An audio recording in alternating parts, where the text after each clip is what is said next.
So take 4,000. Mm-hmm. We've recorded this episode so many times. This is going to be the one. It's absolutely got to be the one. We'll get into that. Okay, Bess, what is your tea? What's in your cup? What's on your mind? Well, so straight up tea, the first behind the scenes little peek that we're giving y'all. This is the first episode of our podcast that we are recording since we launched, which has been amazing, by the way. Thank you all for watching. I had no idea so many people would actually be watching this. So first we were like... Not nerve-wracking at all. Right. So first time we recorded this episode, we were like a little nervous. It was a little stiff. And then we recorded this episode like probably 1,000 more times. No, realistically 3, I think 4 total. Is this the 4th time or the 5th time? This is the 4th time. This is only the 4th time. So tomorrow. We had these Apple-related technical issues that are brand new to us in the podcasting world. So anyway, all of this to say that I didn't even pour my own mason jar of Yingling today. My girlfriend poured it for me because I gave up on tea this week and I'm just drinking a beer for podcast fun. So that's my liquid tea, is alcohol. But my knitting tea this week is that I am now about to start this really lovely and fun circular lace yoke on a commission that I've had kind of hanging over my head for a while. And I am on track and I'll be finished with it all, I think, this weekend. So it's very exciting because I'm really looking forward to getting back to my bralette design, which a lot of you have told me you're excited about. I'm so excited. I've been obsessed. So it's been a ride. I'm excited. Like, how cute is it going to be under this top? I need it. Exactly.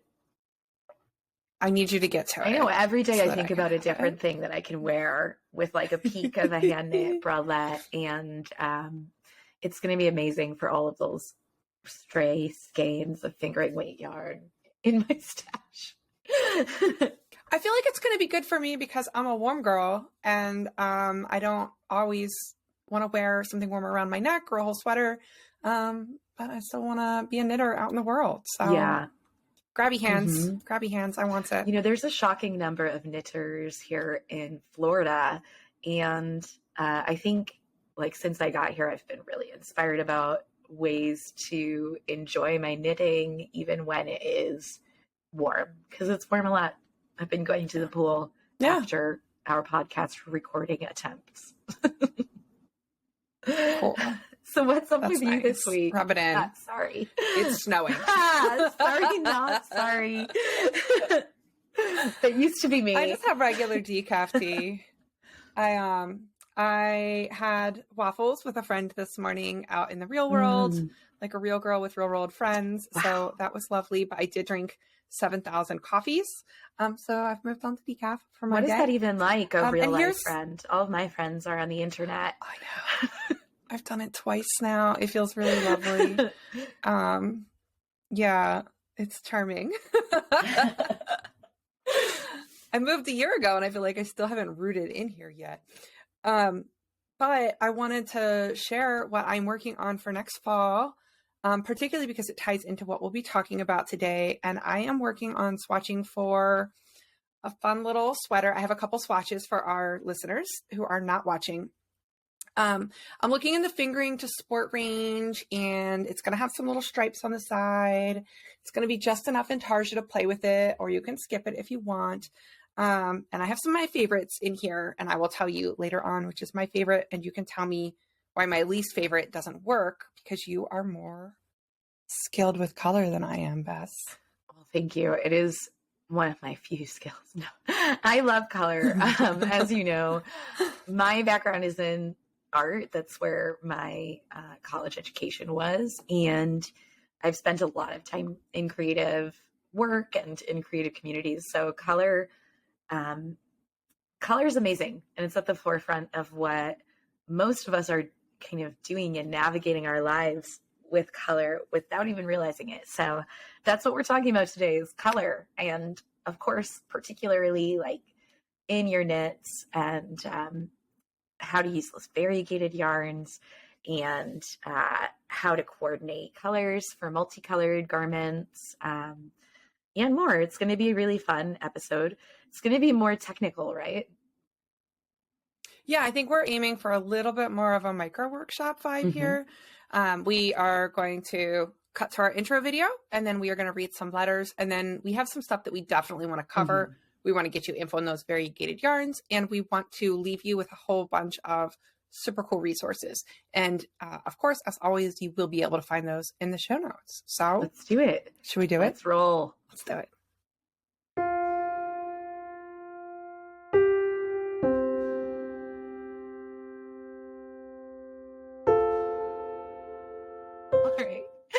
Hi, everyone. So we've got some letters this week, and we heard from Dan. He asked, I would absolutely love something that covers how to make garments colorful and look nice.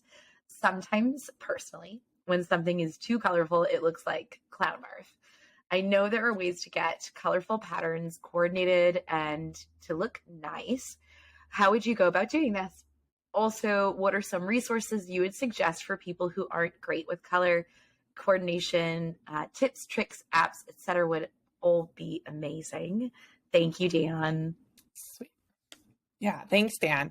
And I had a really great DM conversation on Instagram with Joe. So I'm going to paraphrase some of the things that Joe was curious about. One of the things I find challenging is weighing colors against each other, making sure the resulting piece looks balanced.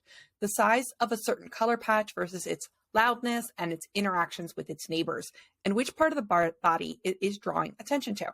Because we mostly see how a project turns out when we're done, even if we do try and draw it ahead of time. I also have a very specific question for designers. I have the impression that apart from yoke sweaters and a certain segment of shawls, the overall coloring of knitting design seems rather plain or quiet or tonal. Is there a specific reason for that, like wanting to provide a canvas for the knitter's imagination, or what? So thank you, Joe. Thank you, Dan. What should we start with, Bess? Let's start with variegated yarn, because I know we got a lot of questions about specifically using variegated yarn. And so we're talking about like what variegated yarn is. There's sort of an umbrella. It took me a while to realize the different types of multicolored yarn, right? So variegated specifically means that there is a skein of yarn with different color repeats, right? Usually that skein is going to have sections of big chunks of different color. I have one. Yes. Show us your, exactly. So Jen's holding up a skein that's in the, is that called in a hank when it's twisted like that? No. Yeah, or the skein. Yeah, it's in the wound figure 8, right? And you can see in the figure 8, like how you purchase it at the store, that there are just chunks of different colors all around. And this skein she's holding up is like teal and purple and gold. Yeah. It has taupey colors. Yeah. It's not crazy high contrast in terms of the colors. It's like more in the same family, but it's still variegated. So some variegated yarns might be even like monochromatic, but there would be different shades and contrasts. Now, one of the yarns that I would often get confused with, like a variegated yarn, would be a speckled yarn with a longer speckle repeat. So we see that sometimes, and Jen has one as well. Now in that skein, and again, like all wound in its figure 8, like at the store, the whole skein is cream, but in this example, Jen's cream skein has sections, not sections, but areas that are painted pink or teal, but rather than being sort of individual parts of the skein, it's more intermixed throughout. These two types of multicolored yarn will knit up quite differently. And oftentimes, what do you think the expression clown barf I feel like it's more about yarns that pool, but do you agree with that? Yeah, I think it's yarns that tend to knit up stripey and then pull. Um, and some people love that effect and other people don't. Yeah, you and I are not huge fans of that effect. No, but I still think clown barf is like a really mean way to describe it, honestly, because there are people who do like assigned pooling projects or like in the right project, that brightly colored, multicolored skein can still be beautiful. But the effect I think Dan is describing and a lot of people are asking about is when you did not intend to have so many clashing colors in a piece and it gets sort of chaotic.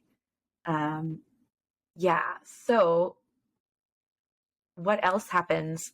Those yarns can be super hard to use in a garment. So you and I are primarily garment knitters, and we don't love a lot of busyness in high contrast colors, right? Like that's probably how I would describe clown barf, busyness in high contrast colors. But we would use those yarns in a couple of different ways, like either in accessories or we could use them in snippets. Yeah, like in a stripe. So we both really like a solid color yarn with a variegated stripe, like one thin stripe or a thinner section of stripe, kind of alternating throughout. Because I think more than not liking the many colors, what we don't like is an unevenness. And due to the way that a garment changes size and shape, a variegated yarn that's like a true variegated yarn with different repeating sections of color, those repeats will kind of come up like looking the same through some parts of the body, but then will dramatically change in other areas of the body on the garment. So then you, instead of having like even multicolored stripes, which could work, you would have like some areas where the stripes are thicker. Chonks. Yeah. And that can be hard to do anything about, even when you're alternating skeins. Unless I would say you alternate like a lot of skeins so that you always. And you did that on Hypatia, right? Yes. So Hypatia isn't variegated. It's one of the long speckle repeats. Here's my Hypatia sample that I'm talking about, if y'all don't know. And this is knit with Forest Lane Fiber Company, BFL, DK. And Larissa, hi Larissa, she's great with these speckled colorways. I'm like holding it in front of my mouth, so sorry if that obscured my sound. She's great with speckled colorways that, you know, when you look at the skein, again, it will look like it is mostly one color, and then have, in this case, there are a lot of different colors woven in. So this like deep burgundy maroon color has peach and gray and taupe and even some blue and purple speckles. And in order to keep those speckles even in their sort of randomness and it creates almost a stripe. However, when you stand back and squint, it would still be mostly a maroon color. To keep the effect even, I alternated 2 skeins everywhere that I was knitting in the round, and I did only one, I think, round per skein. And then where I was knitting with 2, knitting flat, like on the sleeve caps of this garment, I alternated 3 skeins there so that I would have no chunky color repeats. Because we don't want those stripes to stack up on top of each other. Yeah. And so that's tip 1, is if you are going to use a yarn with a lot of variation, do plan to alternate skeins. Yeah. And then I think 2 would be monitor how much other busyness is in the garment, right? So some of the things that can make a garment that's made from variegated yarn feel stressful to look at is because there's nowhere for the eye to rest. And so turning that volume up even higher by adding in a texture can make that even more difficult for the eye to find a place to rest. Right. Although the right textured stitch can really work well with variegated yarns, like when there are slipped stitches or really long cables where you slip one for like 3 or 4 rows. Exactly. And that can add drama as well as break up the repeats so that there isn't like a pattern that gets disrupted, but that the whole thing has more. And it gives us some cohesiveness too, right? Like, because you have a whole V in that color. Yeah. Right. So those, I would say that experimenting with the stitch texture can work, or a more simple stockinette, right? A complicated stitch texture with smaller stitches or fine details is usually going to get lost and feel disappointing if you don't get that overall effect that you wanted. Yeah. So let's talk then about, so that's if you want to make a garment out of a variegated yarn. Let's talk about how you would use it the way that we are more inclined to use it, which is like a tidbit. So, and this is, I think, where we're going to talk some about color and contrast and pairing colors. But let me show you what I've been working on. I promised I'd show you a little more of it. And my light is not amazing. So I have a neon blue and a neon green. And these are speckles. They're not variegated. But I feel like these work really well together. And those are like a micro speckle, everybody. So Jen's swatch she just held up was like a neon pale green and like a bright turquoise. And they each have small flecks of each other. Very micro speckles. Yeah. So those micro speckles are easier to work with in most cases. They'll work up a little more like a solid. Yes, I agree. And then I have the same yarn that I showed you. That's the long speckle with pink and brown and neon yellow and Kelly green. In this swatch, paired with a neon green. They're from the same dyer, and I tried to grab a neon green that was in the same skein. This combo does not work, and we can talk about that in a second, but let me give a quick tour of my other one.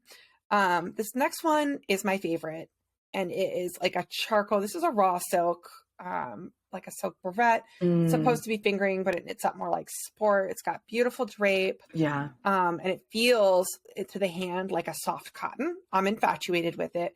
And this is the truly variegated, and it looks to me like it's on a dark charcoal base, and each stripe looks like a highlighter stripe, and I just love it. Beautiful. And I feel like this works really well. Yeah. So I think I have two wins here. One, if I prefer the higher contrast here.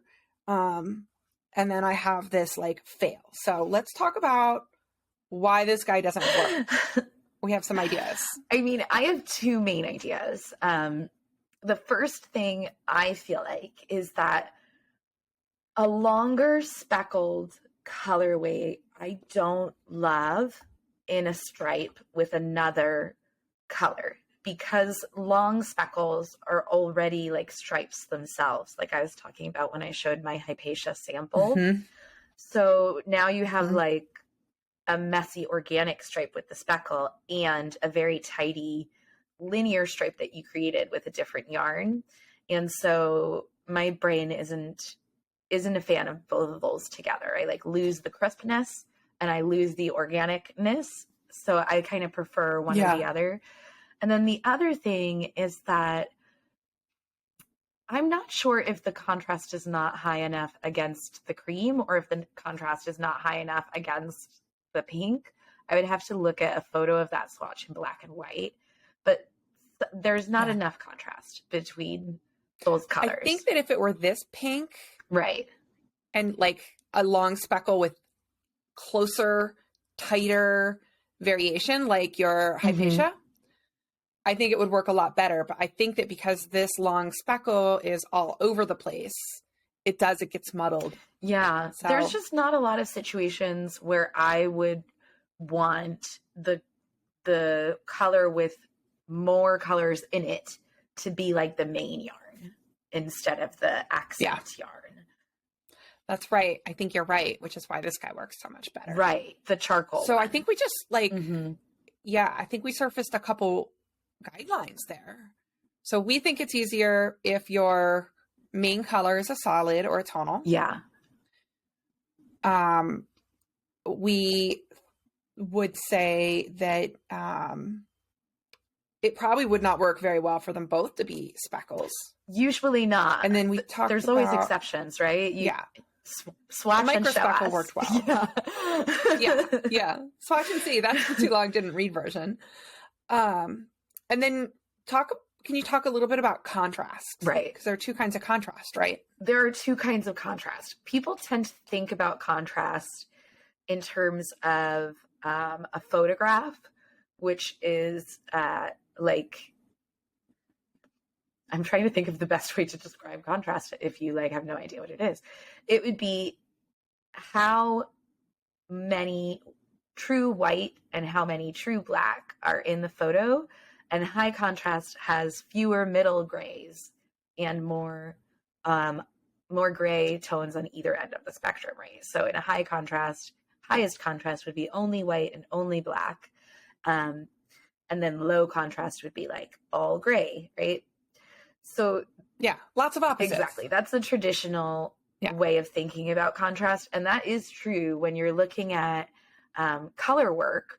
You want to look at that traditional contrast, like how dark is this shade versus how light, which can be tricky because a lot of times we read bright colors as being lighter than they are, but they will not read as lighter against like another shade that's too close, even if that other shade is a different color.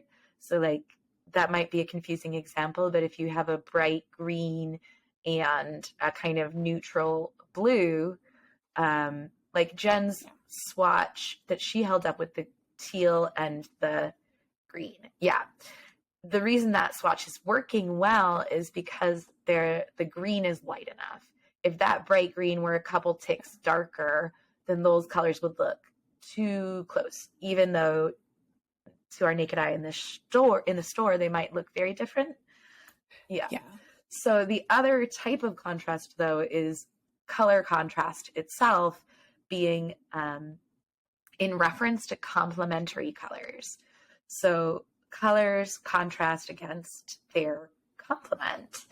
A complement is the opposite color on a color wheel. And Jen is very excited. She got a color wheel for herself and for this episode. I don't know why I'm so excited, but I feel like a 5-year-old where I'm like, look, it spins.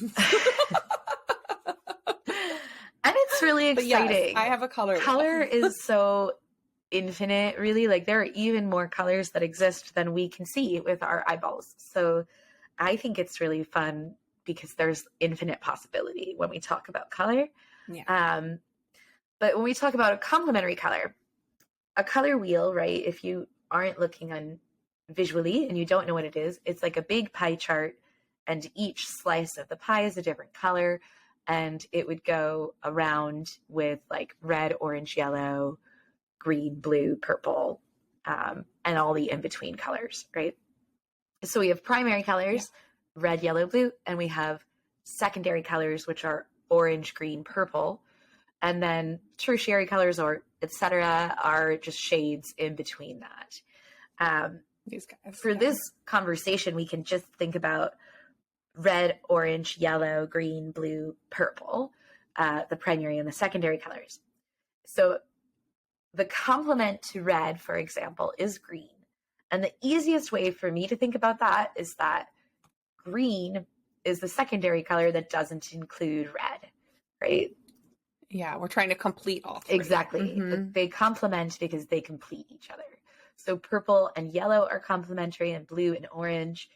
And when you get into like shades of that, you know, if you have like a greenish blue, then the complement is like a reddish orange. Sure. But even if you're not quite that specific, knowing this can help, because when you have colors that are further away, that are more complementary, then they will also read as having different values. However, they'll make each other feel really bright. So if you have like a bright red sweater, you might not want a bright green stripe. It will also feel very Christmassy because complementary colors are used a lot in commercial marketing and sports logos and packaging. So when you have two complementary colors together, it can feel kind of salesy unless you change the tones and the saturation. Mm-hmm. But, you know, like a light pink and a middle green is a very classique combination, circa the movie Clueless, circa Jen's Office.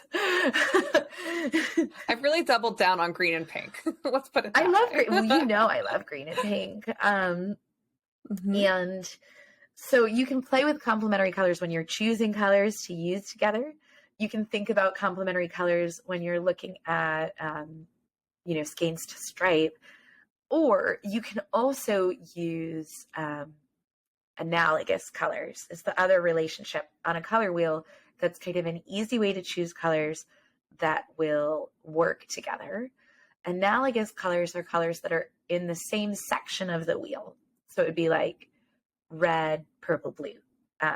Although this works better when you're looking at a wheel that has many shades, because you can see smaller sections of like a red, a reddish purple, a purple, something like that. Yeah. And analogous. But that's what I've got going on like here, right? Your blue and green swatch.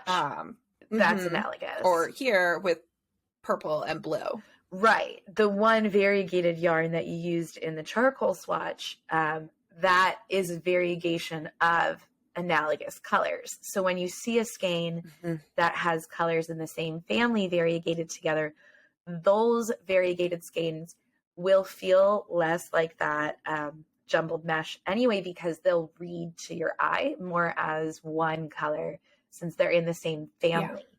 So knowing that can make it easier to choose which yarns you might want to incorporate. Or if you're straight up doing color work, like choosing 5 colors for a circular yoke, for example, you might want to choose like 4 that are analogous and then a complement to the main color in there, so that the complementary color will pop, and that section, your eye will be drawn more to that complementary color because it will stand out if it's in a pool of kind of the opposite colors.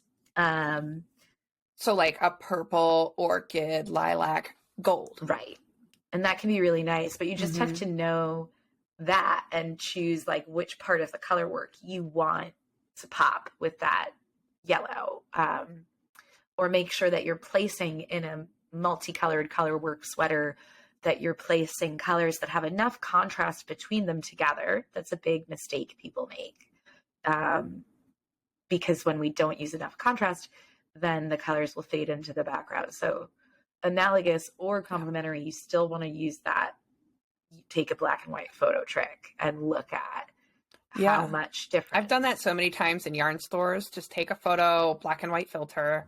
Will this work or not? And I love color. And I feel like that's one of the step I missed with this guy. And that would have steered me in the right direction. It probably would have, saved you the trouble of knitting that swatch. But I mean, I love color and I still have to do that trick because your eyes will trick you. And like a lot of yarn stores may not even have the best light.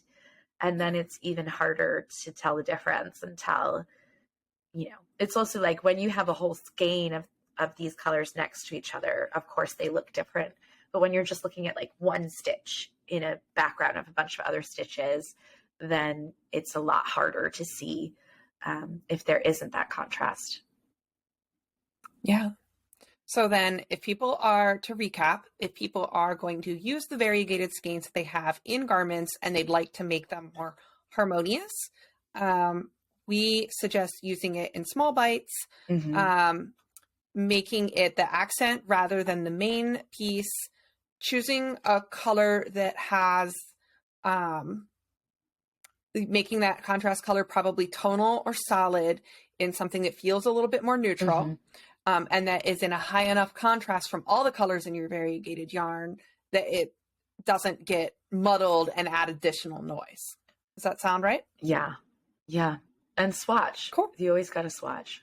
But stripes are, I feel like using thinner stripes is a great way to incorporate those fun colors because we all tend to grab them, right? Yeah. Or pick them up on impulse because they make us happy.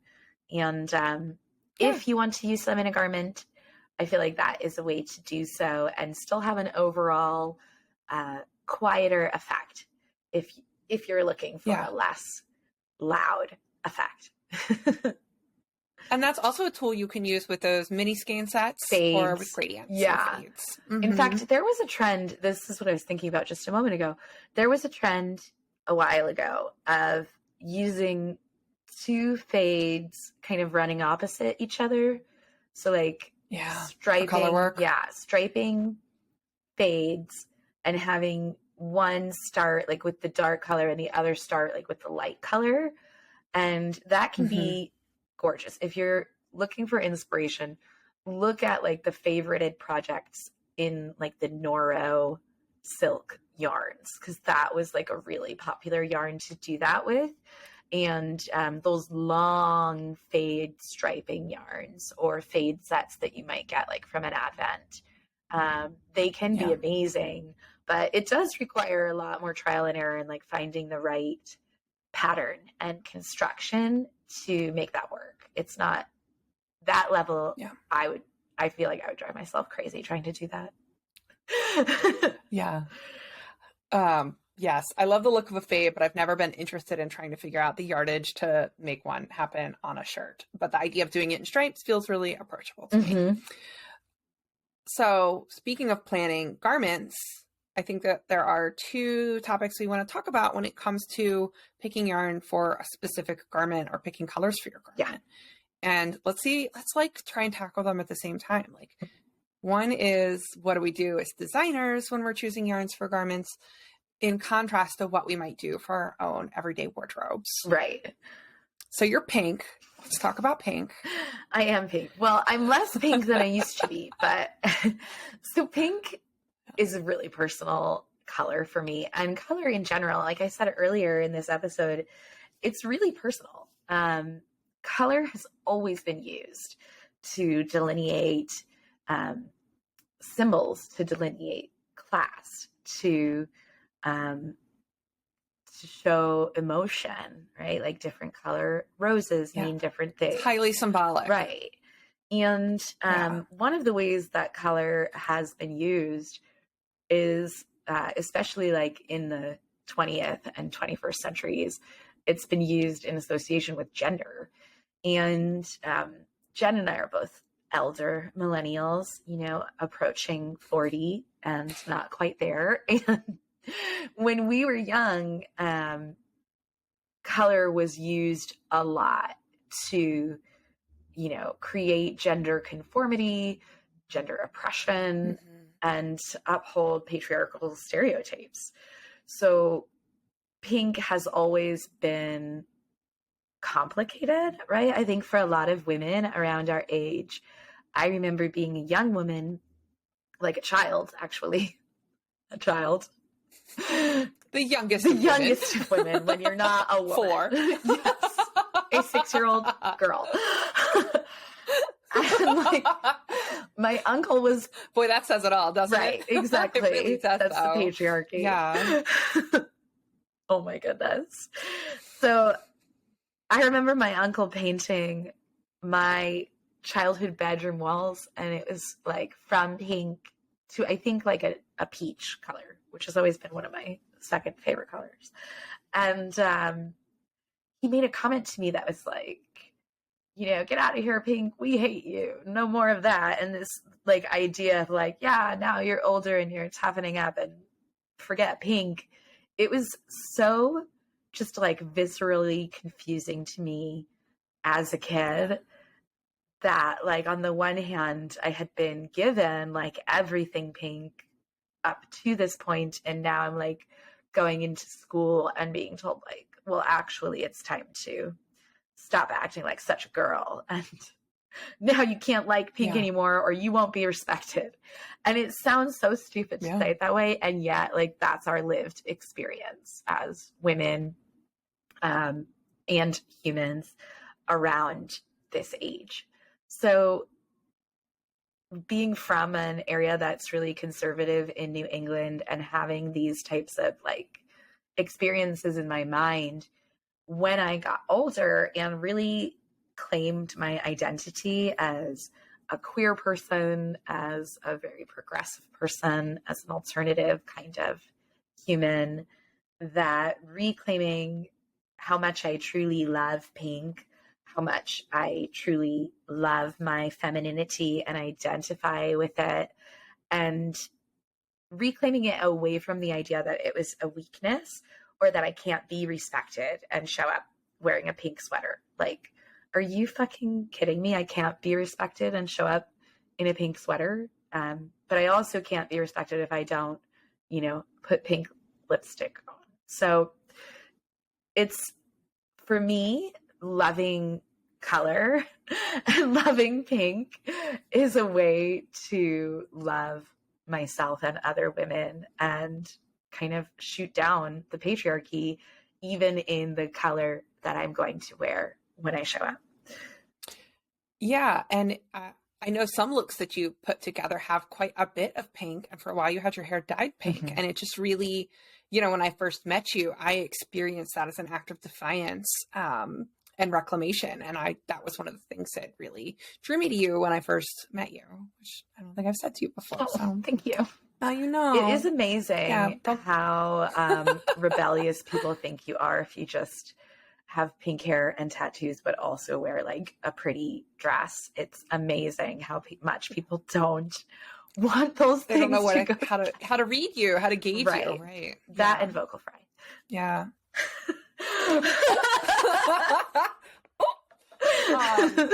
Yeah. So for me, I think my relationship to pink has been a little different, right? Because I was not really encouraged to do pink from the beginning.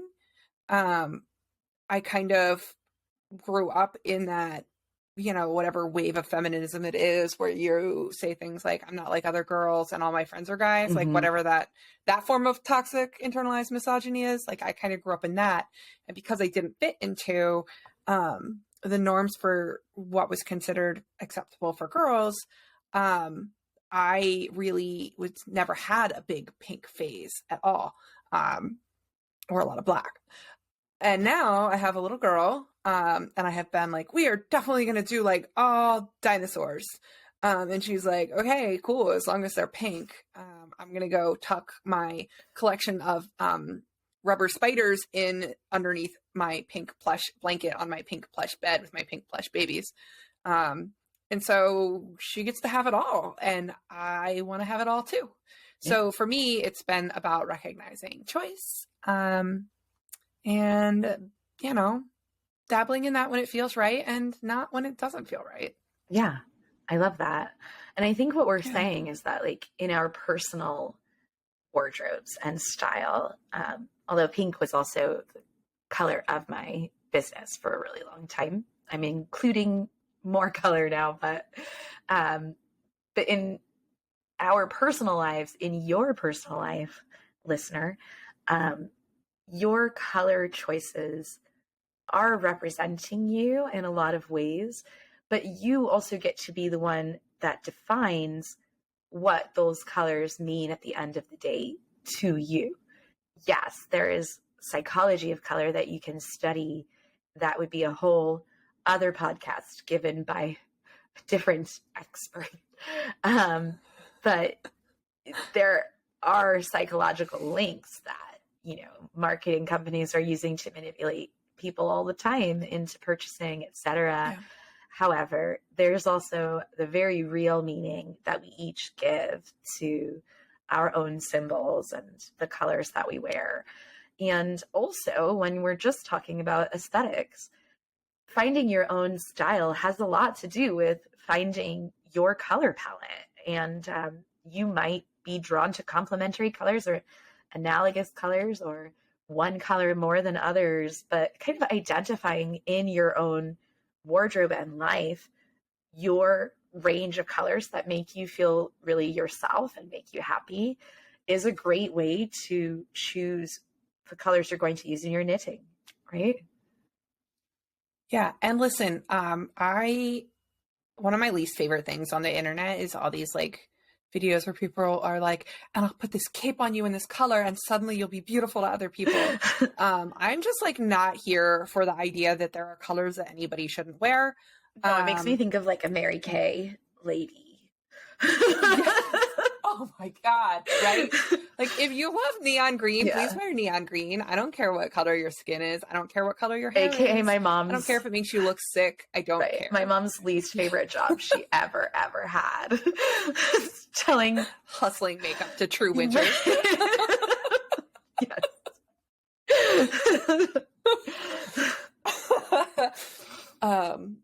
Okay, so here's my trick, right? My confession is that I'm not natural at color. Pretty much everything I know, I have learned from you. And then I have built on that, but you really kind of got me started when we first started co-working together. But one of my tricks that I share with folks in my audience who might also feel a little lost is to cheat. Big fan of cheating. Go to the hardware store, get some of these from the paint section. There are these palettes that come pre-prepared for you. They put these out like seasonally, and they'll have all sorts of different color chips that all go together. Cool tones, warm tones, light tones, dark tones, and you can pull together like neutrals. And I'm holding one up here, and this is Sherwin-Williams Fashion Forward color collection. It has a range of pastels and brights. Mm-hmm. Yeah, I don't know F's given today. So like, I'm a big fan of these two colors, the cerise and the teal. Most of the colors on this palette don't work as well for me. And actually the one that is my favorite is downstairs with my flat. I was just thinking, like, where's that one that's all of Jen's colors? It's not here. And I messed up. There is another one that's pretty similar though. So anyway, grab some of these and bring them home, and then put like your 6 most worn things in a stack on the bed and see where you have the most overlap and start from that. So a lot of the things I wear do kind of fall in here. It's not quite perfect, but I have a lot of things in this family, which means I could experiment with this season's hot trend of weird greens and get into this business and know that it's automatically going to play with the things that I'm pretty sure the trend is called unexpected green. I was really nice when I called it. Listen, don't get me wrong. I love them, but they are unexpected for sure. People love weird greens like chartreuse, and I'm not a funky green. I'm a pine green, the color of juniper. Thank you. Sprucey. Yeah, I love juniper. But if you are into something that feels very of the moment, like an unexpected green, finding it on a color palette and seeing which things you already own go with it can give you a chance to play with maybe a single skein project or an accessory and kind of tie in some of those fun colors. Because I think that sometimes we can be really worried that we're going to grab something and it's going to feel too trendy or too of the moment. Right. And one, we can choose just not to care about that and do it anyway. Or two, we can play with something like mixing into our existing neutrals in a way that somebody else has already experimented with to be sure it'll work for us so that we're not wasting time or money. And I love color trends, by the way. I mean, so if you're unaware, one of the reasons this paint chip trick and paint brochure palette trick is great is because a lot of our color trends come from the interior design world and from these paint companies in the first place. So that's where we're getting like our color of the year from a lot. And so the color families that you see a lot in the interior design brochures are going to be similar to the colors that you're seeing a lot like in the stores that year, in fashion, in yarn even, because it does impact us all the way down. So for better or worse, you know, you might not like some of the colors that are trendy for a year and you certainly don't have to wear them, but it's good to know what's going to be around. I find it exciting. And then I just like go with pink a lot of the time anyway. Although pink's been in the color trends for several years in a row now, and it's here to stay apparently in 2023. You're still seeing. I think each of these has 2 pinks in them. Yeah. They each dusty pinks. And the color of the year this year is magenta, which was the color of my hair for like 5 years. So I was ahead. Yeah. You're ahead. But, you know, I mean, in my own wardrobe, I don't consider color to be ever out of fashion. If it's a color that I like to wear, I will continue wearing it. I don't care if it was popular 2 years ago and not as much now. It's just an opportunity to look at more different color combinations, I think, when you look at the way people are putting things together. so that you can use your same colors that you like, perhaps in fresh ways. Yeah. Yeah. Yeah, for sure.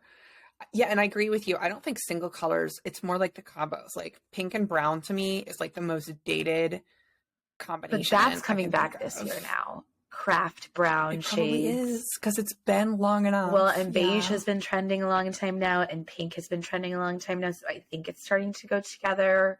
But we'll see. I mean, I'm certainly not the number one most fashion forward person. I just develop my own style and really go with it.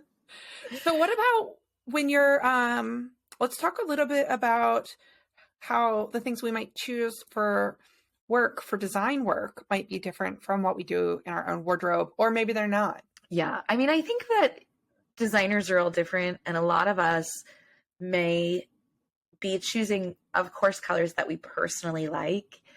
And also, though, like with a design, it's all about photography at the end of the day, right? So it's kind of a boring answer, but in addition to thinking like what color best represents the kind of soul or spirit of this project, like this pattern, what color is its, and that's how I got this color for Julie. I'm wearing my Julie cardigan today. It's a lace cardigan with like bell sleeves and bell shaping. I just posted it recently on Gram. And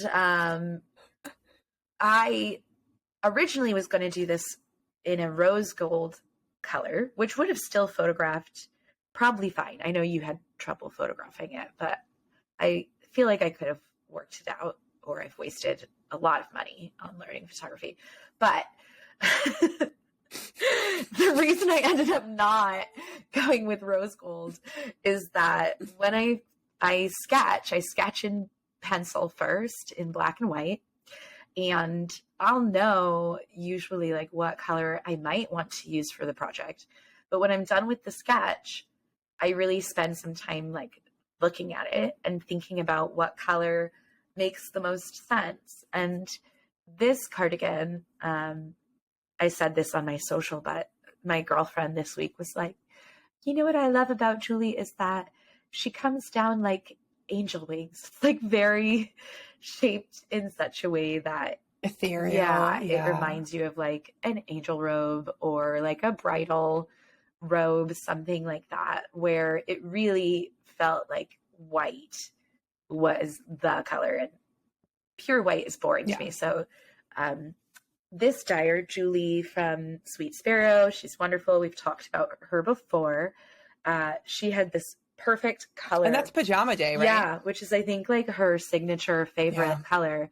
It's like a creamy white with pink and mauve speckles that are very subtle. So on this podcast video, it probably looks like it's all white, but in person it has a lot more depth, and it worked out great.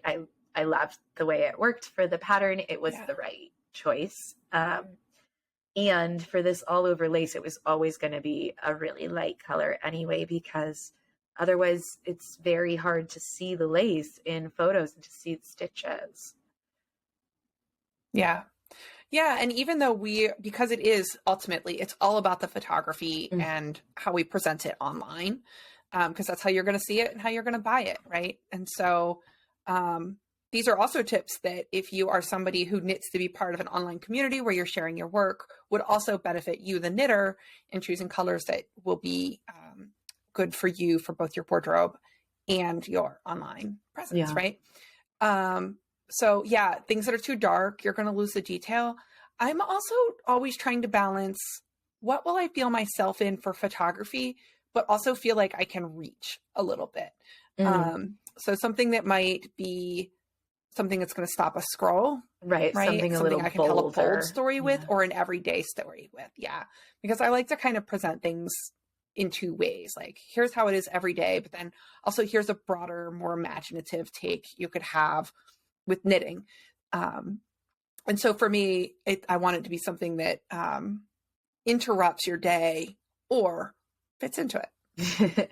Yes, I understand what you're saying. You're creating a moment with the color.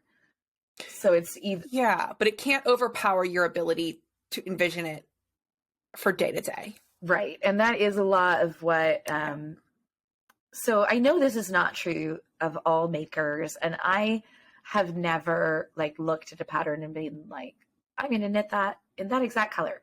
Never. But I am really artistically inclined. And so maybe that's just not the norm, because it seems like as I've gotten into like the business side of this industry, that a lot of dyers and a lot of knitters are like really concerned about being able to get the exact color that you used in the pattern.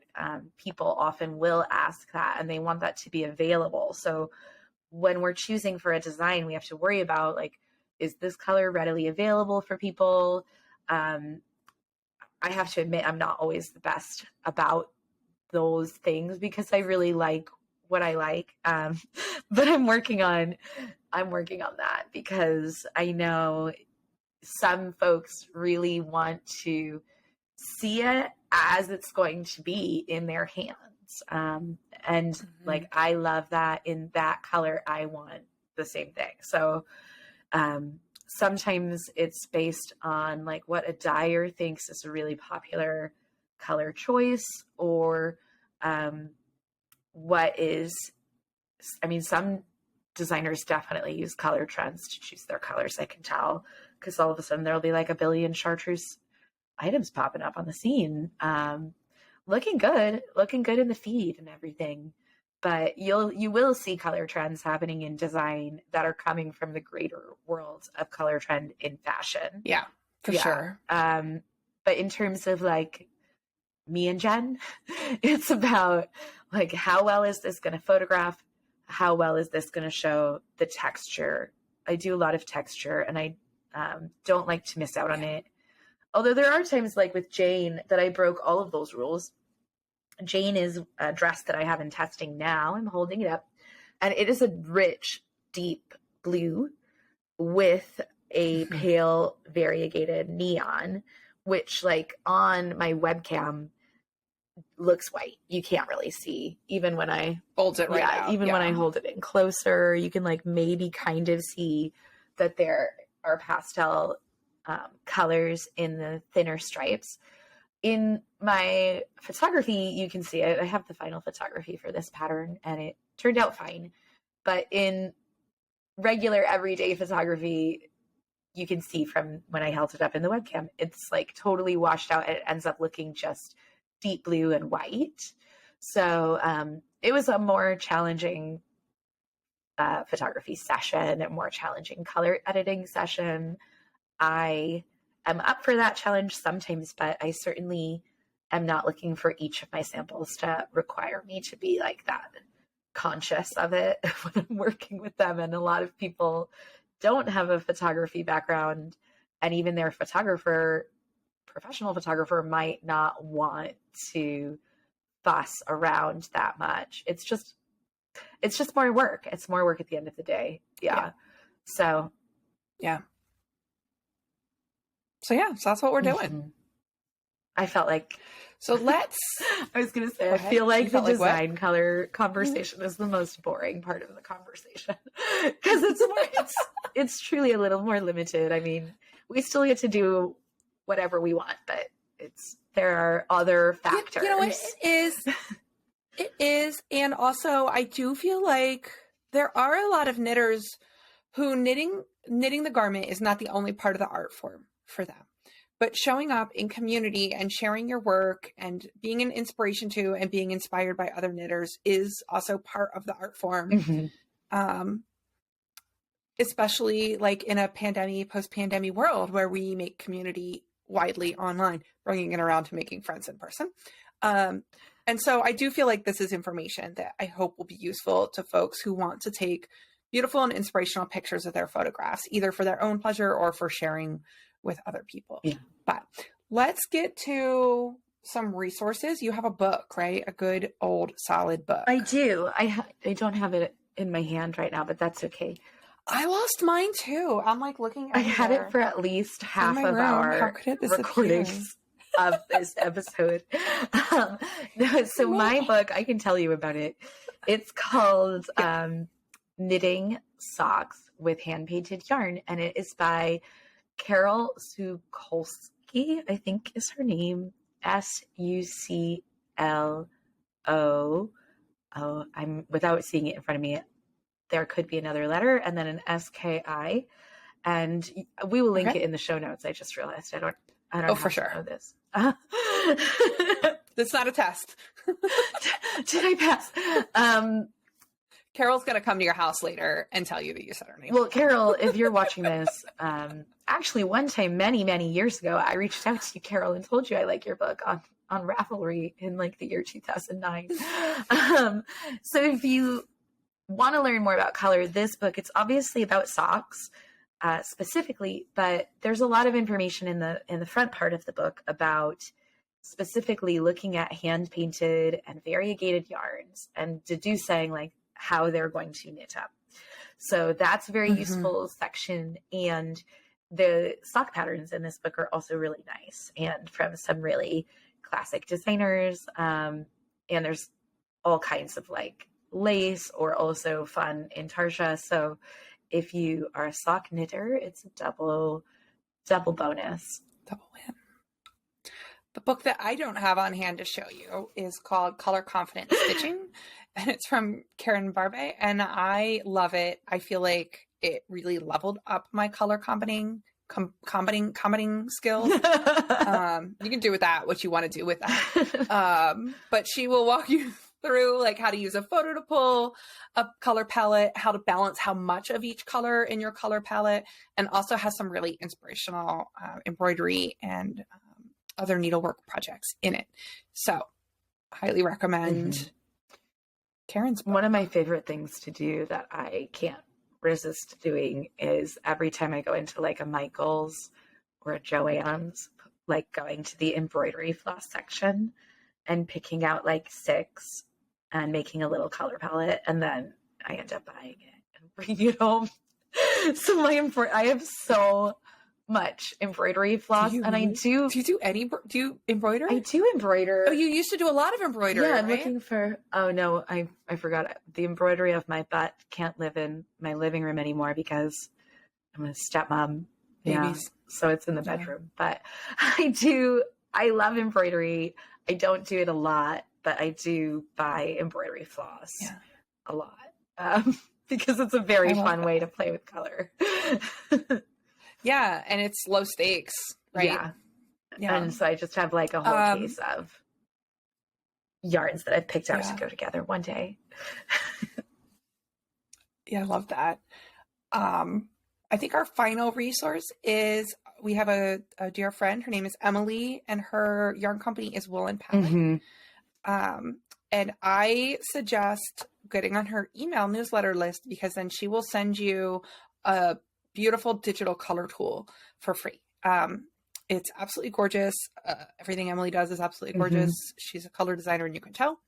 So do check that out. Yeah, she does natural dyeing, but she gets the most beautiful, saturated, consistent colors. It's incredible. So, and they're so fresh. There's nothing really else out there. I feel no one else is doing color in quite the same way that she is. I agree. And, it's so exciting to me. I just want to work with all of it. And then similarly, if you are stuck on how to use a color that you have purchased, go to the yarn seller's online presence and see how they're styling it. So dyers are really good with the colors that they create. They often will put them in flat lays. They will put props with them. So see what they have styled it with and steal that. Yeah. That's my You can ask. There's a lot of stealing. I recommend stealing a lot of stuff. Yeah. You can ask them too if you're really stuck. You can ask a yarn dyer. Like, I love this color. I have it. I'm trying to decide what colors to use it with. What do you think? For sure. Yeah, phone a friend. Phone a friend. Yeah, that's nicer than saying steal. Well, nothing is. Make friends with the dyer. That's one of the first things they teach you in art school. Nothing is new. It's all stolen. Anyway, it's all recycled inspiration. So, so jump into the pool and see what other people are doing, and and you can get inspired that way. Speaking of other people, let's speak of other people. Right? It's time. It's time. We have our first guest. I'm so excited. I'm so excited that we didn't have all of these technical difficulties with our wonderful guest. It's going to be fun. It's going to be great. Yes. Their tech will also be perfect. Everything will be perfect and nothing will go wrong when Harper comes to talk to us next episode. Yes, it's Harper. It's Harper B. It's Harper.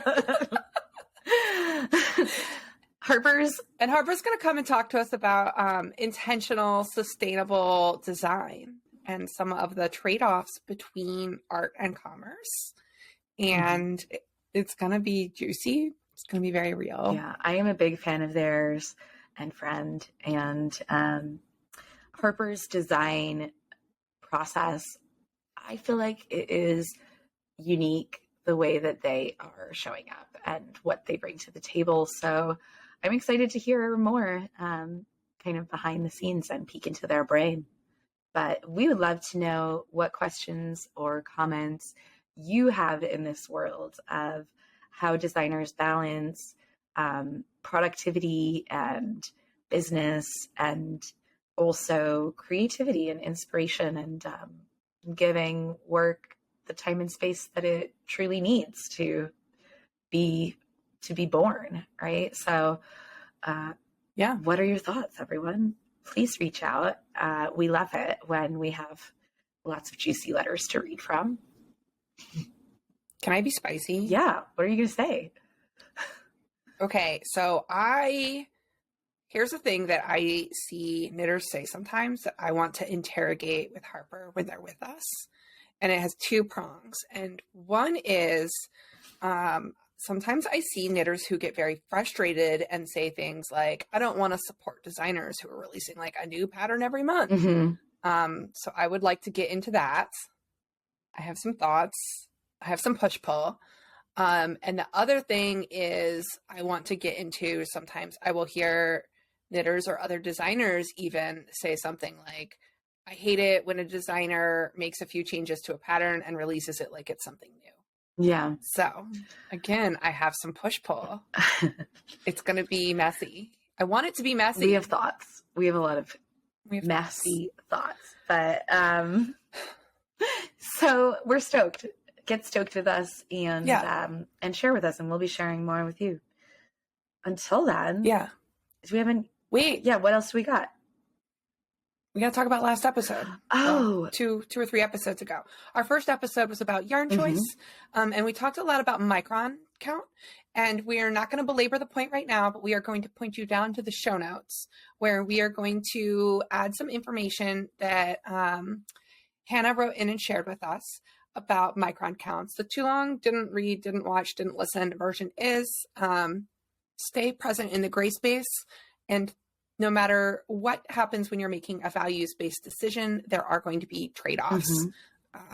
And there's going to be pros and cons of all sorts of decisions. So. Yeah, basically, we do love those super soft yarns for next skin projects, but other yarn has its place. And if we always purchase the same single type of yarn, then we are unintentionally creating a lack of biodiversity for sheeps. Yeah. And more. And more. So. And more. Yeah. And thank you, Hannah, for sending us your thoughts and insight on that topic. We're happy to hear about old episodes too and share juicy tidbits with all of y'all when we get them. Yep. So thoughts and comments, go down in the comments or send us an email or you know where to find us. You can find all that in the notes. In the notes is. Thank you all. That I think is everything. I'll talk to you in 2 weeks with our plus one. Yes. Have a great couple weeks, everyone. Happy knitting. Happy knitting.